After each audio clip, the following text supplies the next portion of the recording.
Hey, welcome back to Pay to Scale, the show where we cut through the noise and talk about what's actually working in paid advertising for small and growing businesses. I'm your host, and today we are going to be getting into one of the most common questions that I get from business owners and new advertisers. Should I use Advantage Plus or just stick with interest targeting? Now, spoiler, I ran my own tests on a real client's campaign, and what I found actually changed how I run ads entirely. Let's get into it. So here's how this came up for me. I was running campaigns for an e-commerce client, manually stacking interests, targeting like a lot of us used to do. And you know the drill, stacking interests, layering in demographics, trying to outsmart the algorithm. And I kept asking myself, is this actually doing anything? So I tested it. I ran Advantage Plus campaigns alongside a traditional broad targeting at similar budgets. And honestly, the results were nearly identical. I mean, similar CPMs, similar conversions, volume, similar cost per results. And I guess that was a wake up call. Meta's AI has gotten that good at finding the right people, and I was basically just getting in its way. Okay, so let's break that down. What's actually happening with Advantage Plus and why this matters for you? First, performance is pretty much equal between Advantage Plus and broad targeting in my viewpoint. In testing, there was no significant difference between the two. When budgets were similar, Advantage Plus tends to slightly lower the CPMs, slightly higher frequency because it does more retargeting automatically. Broad targeting may bring in a few more leads in volume, but quality can be slightly lower. The bottom line is that neither one is dramatically winning on numbers alone. The second, and this is the big mindset shift, your creative is your targeting now. We are in what some marketers are calling the post-Andromeda era of meta advertising. What's that mean? Meta's AI is reading the content of your ad to decide who to show it to. So if your ad speaks directly to your ideal customer, calls out their pain point, their situation, who they are, the algorithm will find them. The audience's settings, well, they're pretty secondary. I mean, your ad does the targeting now. This means obsessing over interest stacking is actually backwards. Your energy belongs in the creative. Third, retargeting is already happening. Here's something that surprised a lot of people in the data. About a third of the budget in both campaign types were actually going to engaged audiences, people who were already visiting the website in the past, 6 to 12 months.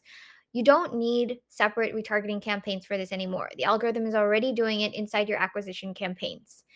Fourth, if you need more control, use value rules. And I really, really want to stress this because let's say that you're on board with Advantage Plus, but you're worried the AI will waste the budget on the wrong demographic.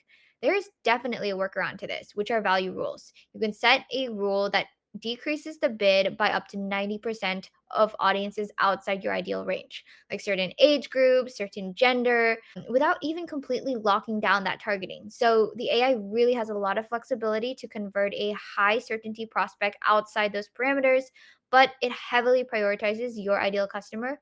And it's kind of a win win. It's best of both worlds. And last but not least, what you optimize for matters more than anything. So your conversion event is the most powerful lever you have. Optimizing for qualified lead, someone who meets a specific criteria like income level or purchasing ability versus just any lead changes everything. You can run Advantage Plus perfectly, but if you're optimizing for the wrong event, you'll get volume without quality. Get this right first. So, here's what I want you to actually do after this episode. Three things. The first one is audit your current targeting setup. If you are still manually stacking interest, ask yourself honestly, is that doing anything? Pull your data, compare CPMs, conversion rates, lead quality. You might find, like I did, that you've been doing extra work for the same result. Two, test extra Advantage Pluses on your next campaign. You don't have to go all in. I mean, run it alongside what you're already doing. Give it a similar budget, let it run for enough time to gather data and compare. Let the results tell the story. And three, audit your creatives. I mean, look at the different current accounts and ads that you have. Do they specifically call out your ideal customer? Do they speak to their exact pain point, their situation, their goal? If someone saw that ad and thought, that's for me, great. If it's vague and generic, that's probably going to be your problem, not the targeting settings. The bottom line is that Meta's AI is genuinely good now. Fighting it with rigid manual targeting is like arguing with the GPS. You can, but you're probably just going to end up lost. So trust the machine, invest in your creative, and optimize for the right outcomes. If this episode was helpful, share it with another business owner who is still obsessing over interest stacking. And if you want help auditing your Meta Ads account or building a strategy around this, you can find me at advarisdigitalmarketing.com. Thanks for being here. I'll see you.